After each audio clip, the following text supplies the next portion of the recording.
Alright, now let's go on to Fatman, which is one of those movies that always gives me kind of pause because it's a movie that's clearly kind of coasts a bit on its concept, where the idea of Mel Gibson is playing a very tough, armed, like punching bag hitting Santa with a bunch of scars that sees the Christmas Eve and going out and delivering presents as almost a warlike journey that he eventually comes back from and just seems so worn and torn. And he eventually has no choice but to give a certain child a lump of coal because this child hired a hitman to intimidate a classmate so that he could win first place in some science fair or something. So then he hires said hitman to kill Santa because in retaliation for the lump of coal. And then all hell breaks loose, especially since this hitman is played by Walton Goggins. So normally movies that kind of coast on a concept like that, the reason they give me pause is because it feels like they usually end up stopping at the concept. Like they have the concept and they fall so in love with it that they don't think up anything else.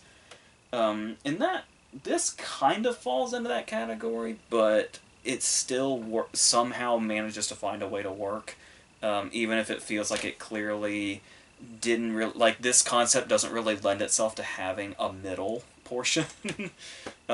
So I was just gonna kind of run with it because it was intriguing enough that I just wanted to see what exactly they were going to do with it. And I think a lot of that time was also spent in just trying to figure the movie out. Like, where exactly it was coming from, whether it was being straight-faced, or whether it was being, like, comedic, or darkly comedic, or whatever. And because there's a lot of things that are kind of hard to tell. Like, I spent the first few minutes trying to figure out if, because the thing is Gibson comes off as like any other normal dude who just happens to be named Chris Kringle with C's, just walking around town, and he's dressed relatively normally, and he's just got the beard. That's pretty much it. And so he just walks around town like any normal person, and I was trying to figure out for a while if the townspeople knew who he was, because they're adults, why not?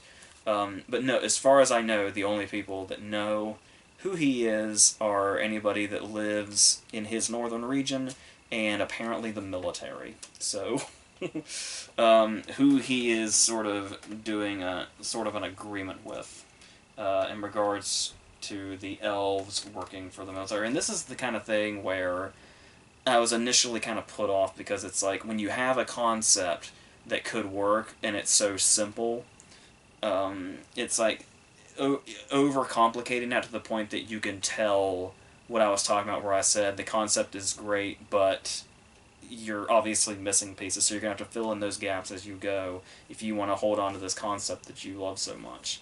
And usually when that happens, the simplicity of the concept ends up getting abandoned if they bring in some other plot. And that kind of ends up being what they focus on because it has more legs than just a really clever concept can sometimes have. So, and they end up trapping themselves. But that actually didn't take front and center as much as I was afraid it might, and it actually ends up tying in relatively well, particularly when we get to the climax. So, a lot of the questions I had about this that made me uncertain about it kind of ended up answering themselves, and I pretty much ended up being okay with it. And there were still some times where I wasn't sure, like when I was, like when we see the Walton Goggins character, he feels like a character that's like right out of a mob movie or something. A very over-the-top mob movie at that. But nevertheless, something very serious.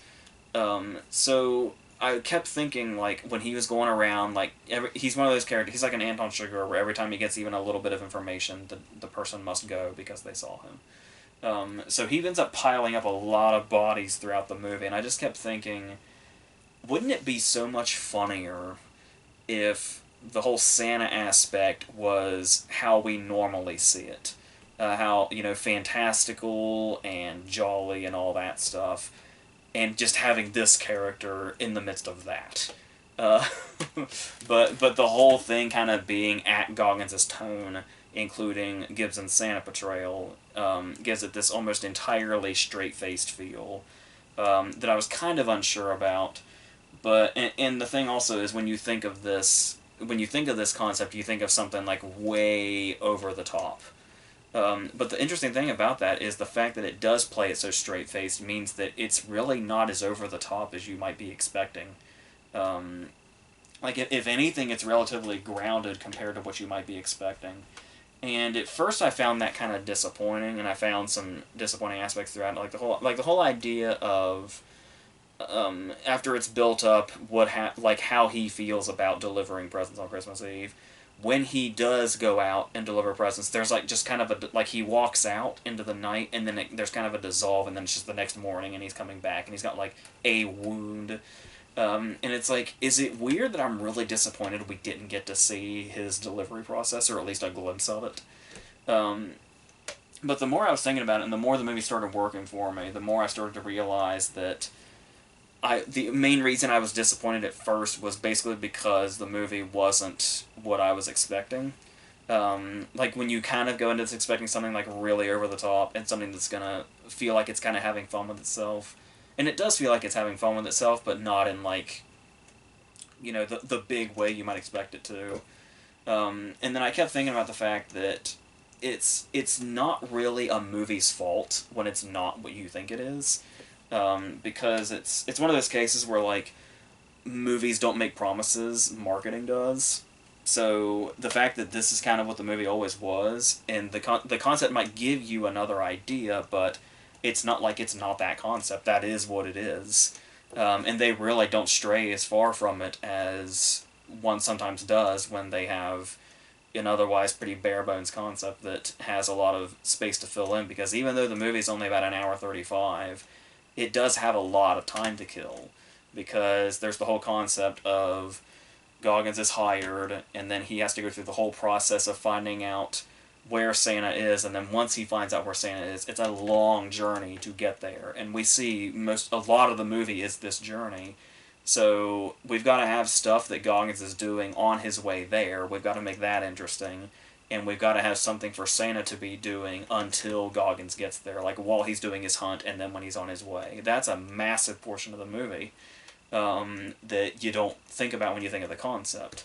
So they have these scenes that do kind of feel like they're just kind of filling in gaps, like and sometimes they feel like deleted scenes. Like there's a whole sequence where Goggins goes to a pet store to care for because he's got a pet hamster that he takes everywhere with him, and he wants to get it a wheel to put in his car while he drives there. And that's funny in itself, and his interaction with the woman that works at the pet store is very funny. And it does just feel like a deleted scene. It does feel like this is filler because the concept is so bare bones. But at the same time, it's like, well, the scene is funny, and we're seeing more aspects to his character, and we're getting to spend more time with his character, and we're having fun with that. So the scene is serving its purpose, so this is what the movie is. We're kind of getting these character moments leading up to what's going on, and not necessarily plot moments going into it. And that's when I kind of started to appreciate it more. And there's a whole scene where one of the military guys is discussing the food groups, the food pyramid, with one of the elves, because it's the concept in Elf where the elves only eat sweets and they're eating like whole meals of them. And they get into this whole conversation with a military guy about protein and fiber and all that, and how it's not necessary to them, and how it might be why elves always look pale. And so it's just stuff like that is thrown in, and I started to appreciate that the more the movie went. And there's even a really great scene, like an actual emotional scene, because Gibson's Santa feels so hardened. Like that might be actually kind of off-putting, to where it's like you don't really want to see a Santa portrayal like this, because it kind of takes the supposed joy out of the holiday that he's working so hard to make joyous. And there's this really great scene that has no dialogue at all, where he's shown like old letters and pictures, like before and after pictures of kids that he gave gifts to, and how those gifts ended up affecting and pushing those kids to like their careers as adults. And it's like this really great emotional scene. And like I said, there's no dialogue in it either. It's just all visual of him looking at the picture of them as a kid, and then them in their career, and how the toy he gave them affected them and pushed them in that direction to make them successful. And it's like one of those where we get to see him remember why he does it. And it's like it kind of comes from out of nowhere, but it was inserted exactly when the movie needed it and where it needed it, to give his character more of a background in that. It makes you root for him a lot more, especially when we get towards the end. Um, and so eventually, yeah, we do get to a climax that is kind of what we've been promised, where it's going to get really over the top. I remember when the concept was first announced, there was a lot of comparisons, or a lot of references to the opening scene of Scrooged, Bill Murray's Scrooged, with The Night the Reindeer Died, the fake movie where they're on the North Pole and Santa and Mrs. Claus have like an arsenal and they're under attack. Yeah, that's basically what the climax of the movie is, and it's as cool as it sounds. And it's not like a whole army versus army thing like that, but it is all of them versus Walton Goggins, and that's enough. Like, that's all we need for this to be awesome. Because Goggins is amazing in this, and he is kind of right on that line of he's basically a Coen Brothers character. It's like you never know when he's going to be funny or when he's going to kill somebody, or both might happen at the same time. So, well, yeah, I mentioned Anton Chigurh earlier, so of course he comes off like a Coen Brothers character, but yeah, but throughout the movie, pretty much, it kind of stays in that tone. Where, like I said, even though I was sometimes confused when it was, if it was being comedic or not, I could never quite tell. But it felt like it was being mostly completely straight about it, which I really didn't think would work. But like I said, the more it kept going, the more I actually ended up liking it quite a bit and really taking to it as it went. Um, so that's is that pretty much it for this, I think. So yeah, I could see people being disappointed in this and it not being quite what they think it is, and maybe they think maybe tonally it won't be making the right calls, but it really grew on me as it went about halfway through, and it's something I could see myself watching again, which I very well might do. So I think that says a lot also. So I think that's going to be it for this one, so we're going to keep going into more of these, like I said, right in a row here. So until the next one, I think that's it.